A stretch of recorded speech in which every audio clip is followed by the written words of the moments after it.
ইন্দ্রাণীকে বাঁচাতে গিয়ে নিজেই সাপের ছোবল খেল কুসুম। অবাক আয়ুষ্মান। হ্যাপি এভার 70 দেখা যাবে আজকের পর্বে। বিস্তারিত জানতে ভিডিওতে একটি লাইক দিয়ে পুরো ভিডিওটি দেখতে থাকুন।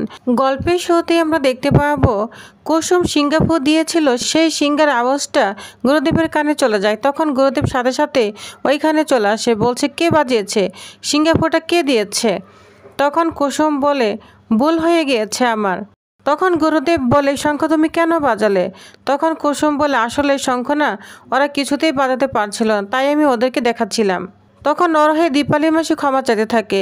তখন গুরুদেব বলে ঈশ্বর তোমার মঙ্গল করুন, আজ একমাত্র ঈশ্বর আশীর্বাদেই তোমাকে সমস্ত বিপদের হাত থেকে রক্ষা করতে পারবে। তখন দীপালি বলে গুরুদেব আপনি এমন কথা কেন বললেন? তখন গুরুদেব বলে সময় এলে খুব শিগগিরই জানা যাবে সেটা। কুসুম বলে আমি নিজের পরও করি না গুরুদেব, আমি চাই দেবীমা এত কষ্ট করে যে উপোসটা করছে সেটা যেন ঠিকভাবে পালন হয়।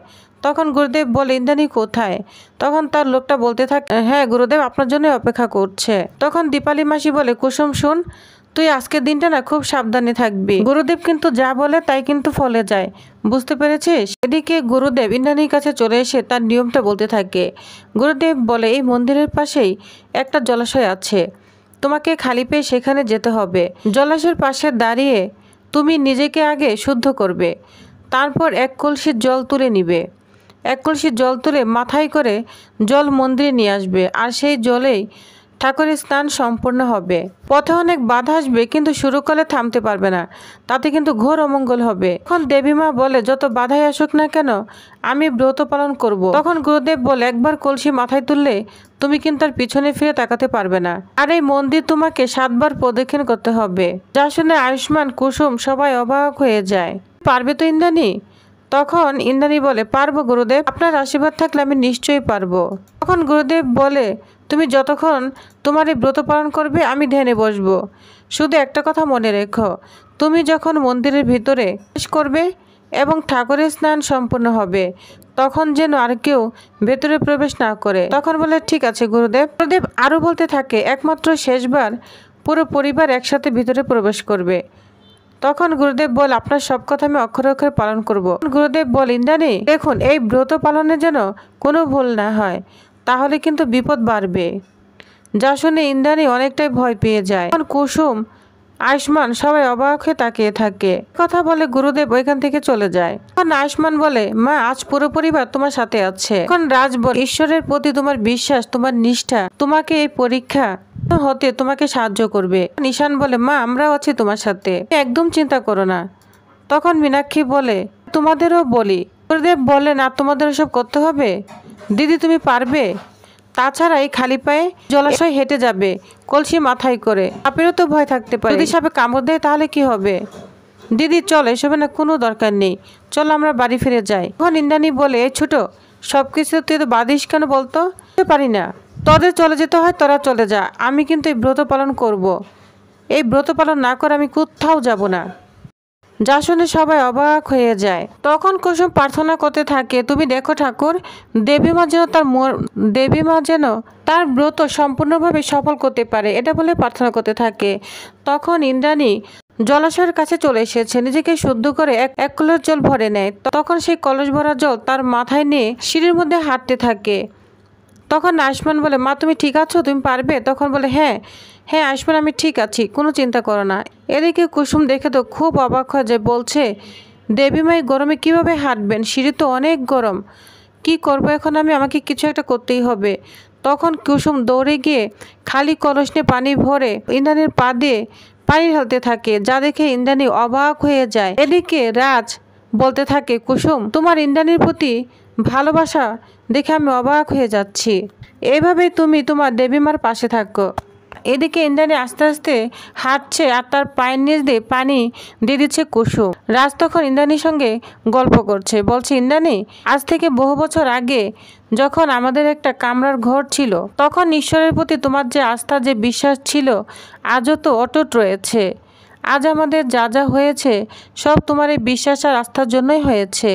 জীবনের প্রত্যেকটা লড়াইতে তুমি জয়ী হয়েছ, দেখো আজকের লড়াই তো তুমি জয়ী হবে, তুমি খুব ভালো করে ব্রত পালন করতে পারবে।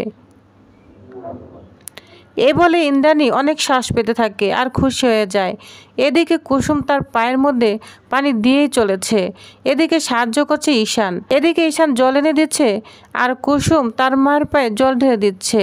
এভাবে সে আস্তে আস্তে একদম শিবের কাছে চলে এসেছে। তখন সে জল শিবের মাথায় ঢালতে থাকে আর প্রার্থনা করতে থাকে, যত কষ্টই হোক আমি আমার নিষ্ঠা দিয়ে এই ব্রত পালন করব।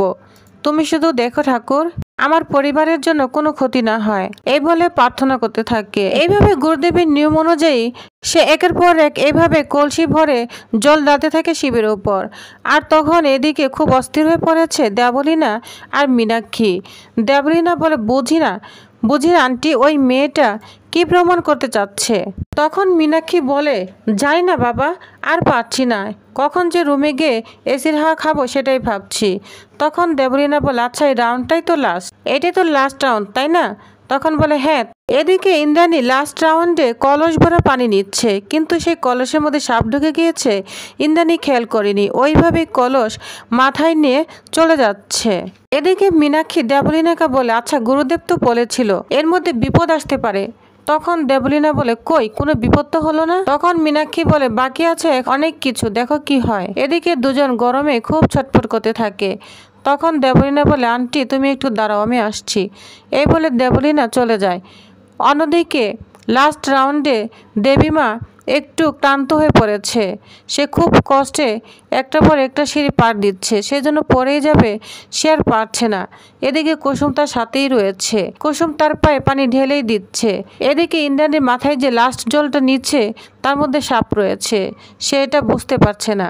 এদিকে দেবলীনা তার মাকে ফোন করছে, বলছে, মম বুঝি না আন্টি এসব কি যে ব্রত পালন করছে, কিছুই বুঝতে পারছি না। আজকালকার দিনে এগুলো কেউ বিশ্বাস করে বলো?